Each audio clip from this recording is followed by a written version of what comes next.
স্বল্প খরচে বেশি লাভ হওয়ায় সরিষা চাষে ঝুঁকছেন বগুড়ার চাষিরা। এ নিয়ে বিস্তারিত জানাতে যুক্ত হচ্ছেন সহকর্মী আব্দুস সালাম বাবু।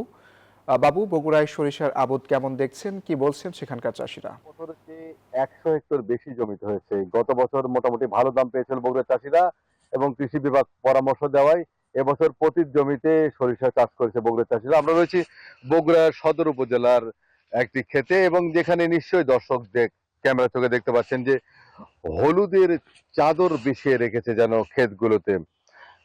প্রতি বছরই বগুড়ায় সরিষা চাষাবাদ হয়, এবছরও তার ব্যতিক্রম হয়নি। মূলত কৃষি বিভাগ আমাদেরকে জানিয়েছেন, বগুড়ার কৃষি সম্প্রসারণ অধিদপ্তরের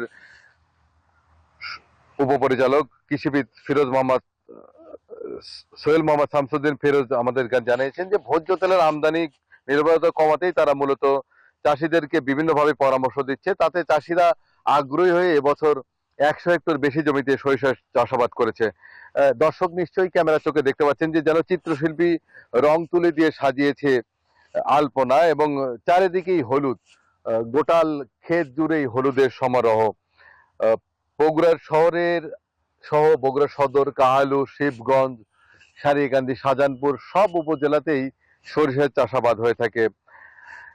বিশেষ করে নভেম্বর থেকে ডিসেম্বর মাসে জমিতে বীজ বপনের পর 70 থেকে 80 দিনের মধ্যেই ফলন ঘরে তোলা যায়। এবছর কৃষি বিভাগ বলছে যে তাদের বিঘা প্রতি খরচ হচ্ছে প্রায় 10 থেকে 11 হাজার টাকা। সেক্ষেত্রে দেশি জাতের সরিষা এবং ভালো জাতের যে সরিষা, উচ্চ ফলনশীল জাত রয়েছে, সেটা 6 থেকে 8 মণ পর্যন্ত সরিষার ফলন হয়, যেটা বাজারে 3,000 থেকে 4,000 টাকা মণ পর্যন্ত বিক্রয়। আহ, এবং যে খরচ হয় সেই খরচের 3 গুণের বেশি লাভবান হয় চাষিরা। এবছর কৃষি বিভাগ, বগুড়া কৃষি সম্প্রসারণ অধিদপ্তর, বিএডিসি সহ কৃষি সংশ্লিষ্ট যারা রয়েছে, কৃষি গবেষণা ইনস্টিটিউট, তারা চাষিদেরকে বিভিন্নভাবেই উৎসাহিত করছে যেন চাষিরা স্বল্প মূল্যের এই ফসল, স্বল্প সময়ের ফসল স্বল্প খরচে সরিষা উৎপাদন করে, চাষাবাদ করে, তাহলে তারা লাভবান হবে।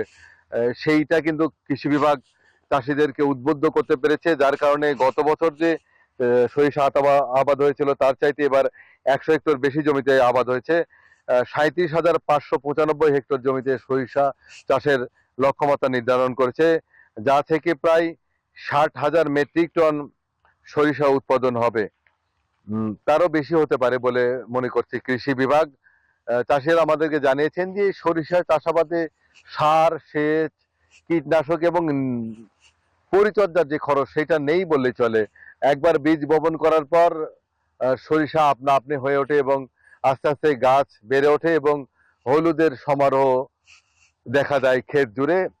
70 থেকে 75 দিন অথবা 80 দিন পরেই সরিষা পাওয়া যায়। বগুড়ার চাষিরা আমাদেরকে বলেছেন যে তারা সরিষা উৎপাদন করেন, সেই সরিষা থেকে তারা যেমন তেল পান এবং এরপরে সেই আহ, তেল পারিবারিক চাহিদা মিটিয়ে অতিরিক্ত তেল বিক্রি করেন, সরিষা বিক্রি করেন এবং সরিষার যে গাছ থাকে সেটা জ্বালানি হিসেবে ব্যবহার হয়। আর সরিষার তেল ভাঙানোর পর, সরিষা ভাঙানোর পর খৈল পাওয়া যায়, যা গবাদি পশুর খাবার হিসেবে ব্যবহৃত হয়। তো এই ছিল বগুড়াতে সর্বশেষ। ফিরে যাবে স্টুডিওতে। বাবু, আপনাকে ধন্যবাদ।